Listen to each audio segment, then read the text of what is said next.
class.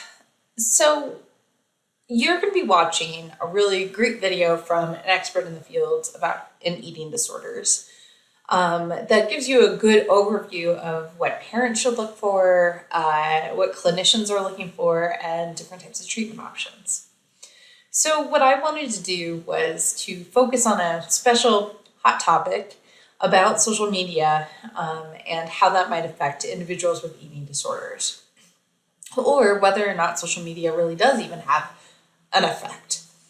And I know that there's been a lot to be said, and we're still investigating all of this, but I thought I'd show you what we know about this. And if you wanted to investigate more, of course, you always can by doing this in your blog. So let's get into it. How does social media affect individuals with an eating disorder? So I want us to get into kind of a historical perspective on this, because I think that's actually really important. How historically has media influenced people? So what this is a study that was done back in the 1980s, so probably older than most of you. And this study really looked at what is that bust to waist ratio that are being seen in these different types of magazines. So Vogue has been going on for a long time, as well as Ladies' Home Journal. And what you see is back in the early 1900s, you actually had a pretty high ratio of, almost 2 to 1, right? That the bust is 2 times the size of the waist. And over time, this really decreased in the 1920s, went back up over time, and then it went back down into the 1980s. So the actual models are, at first relatively bigger in the early 1900s. Then they are a lot smaller in the 1920s. It increases again and then decreases again in the 1980s.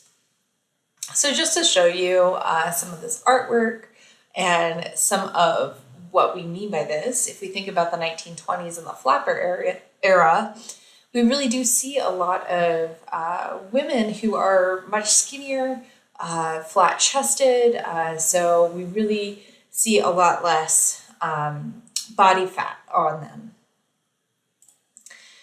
And then if you get into the 1950s, we had women like Marilyn Monroe, and even, so everybody said that Marilyn Monroe was pretty voluptuous, and so this was one of the standards of beauty at the time, especially about what was being portrayed. Then in the 1960s, you get some of our first supermodels. So Twiggy is one of the first, supermodels that we had. And she was called Twiggy. This is her with a watch on her, above her elbow. So she's very tiny. And then in the 1980s, we start to see a very big increase in supermodels, and that women, they used to call this heroin chic, not necessarily Naomi Campbell, but other women where it was very, very skinny, and that was kind of the idealized body. So this is Kate Moss, and this is kind of that heroin chic that they would call it. So eating disorders is correlated with media. I just showed you those different types of pictures from the 1920s to the 1980s and even the 90s. What we saw in this is that there's actually been an association with high prevalence of eating disorders when that body type was a lot skinnier and a lot less voluptuous. So during the 1920s and 1980s, when you saw that decrease in the average bust to waist size, that's really when we start to see higher levels of eating disorders. Again, correlation, not causation necessarily. And back in 2008, what we really were finding was that media exposure might actually be associated with lower levels of body satisfaction, as well as higher levels of disordered eating in women. And so this was really looking at different parts of media exposure, like television and our television and print media. And this is all to say that this might have an impact. What images we're seeing might have an impact on our own body image, which is our perception of our own body, which includes our cognitions, our emotions. So how do we actually feel about our body? What do we think about it? And what type of behaviors do we do? So how we're actually interacting with that. So why might media be associated with either disordered eating or a negative body image? Well, it might be how we're actually internalizing what our ideal body types are. So in women, this might be being smaller or being heavier, depending on what we're really exposed to. So we really internalize that ideal body type. For men, this might be, well, should you have a six-pack and, big muscles? And how does that actually impact our men's ideal image? And this might be that we actually are making these social comparisons. So when I see these pictures in magazines or in media, I may be comparing myself to them. So I may be saying, well, I'm not as skinny as this person, or I'm not as muscular as that person. So that frequent social comparison. Yet something that we're really finding in the literature is that there's a lot of inconsistencies.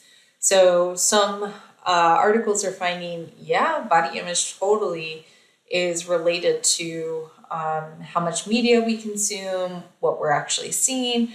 Other ones are saying actually there might be positive effects. So we may feel better about ourselves when we're watching, when we're interacting on social media, for example.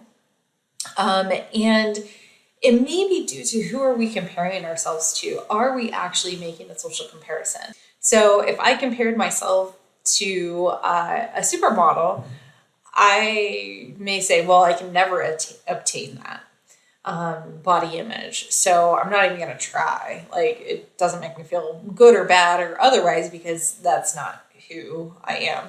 But if I compare myself to my peers, right? So if I compare myself to other psychology professors, I might look and say, hey, actually, I can achieve that. And so maybe I feel worse about myself because I'm not there yet. Or we could also be comparing ourselves to people that we do not feel are as attractive as we are if we're making those appearance-based social comparisons. So it really depends. And it may depend on different things about who we find as our peers. So does a Black woman actually think that a white woman is her peer in what her appearance should look like? Or does a white woman think the same thing about a Black woman or a Hispanic woman? Right? All of these things are part of the social comparison. So, our media is inundated with white females. So does everybody actually find themselves comparing themselves to that person? So just to look at the best estimate that we have right now for how social media and body image are related to each other, this was a 2019 meta-analysis, so very recent. They had 56 studies that they included in this meta-analysis. So they're studying many, many studies, and they're looking at this statistically, and they're saying, okay, what are the statistics like? And can we actually say that there's a relationship between social media use and our body image and what we think about our bodies? So across those 36,000 participants, we actually do see that there is a relationship. There is a correlation between our social media use and negative body image. So the more social media use we use, the worse we feel about our body. However, it's small.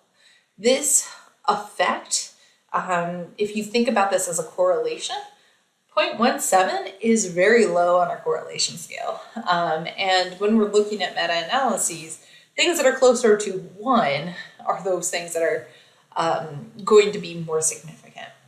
So it's still a small relationship. It still exists, but it may be overinflated from what we hear about in media all the time. So we often hear about how social media use is so bad for us and it's awful for our body image, but that may actually be inflated. Yes, some people, social media use might actually make their body image much worse. So this is on average. But other people, it might actually make them feel a lot better. Those body positivity movements, for example, might be part of that. But I just want to say, on average, what we see is a very small relationship. So those moderators are things that make it more true or less true from some groups compared to others. So the older the sample was in their study, the less association there was. So it's greater association for younger compared to older people. And you can imagine, right, younger people might just be more influenced by social media use, or potentially they're more focused on their body image and thus use more social media. So again, it's a relationship, not one causes the other. Secondly, those studies that were done in Australia actually had a much larger effect size compared to even Europe, North America, or Asia. And this might be due to the makeup of Australia, which is mostly white or Caucasian. And we know that a lot of media is portraying white females. Something to note, though, is that it didn't matter whether or not these studies had more women or men in them. So that was not a moderator.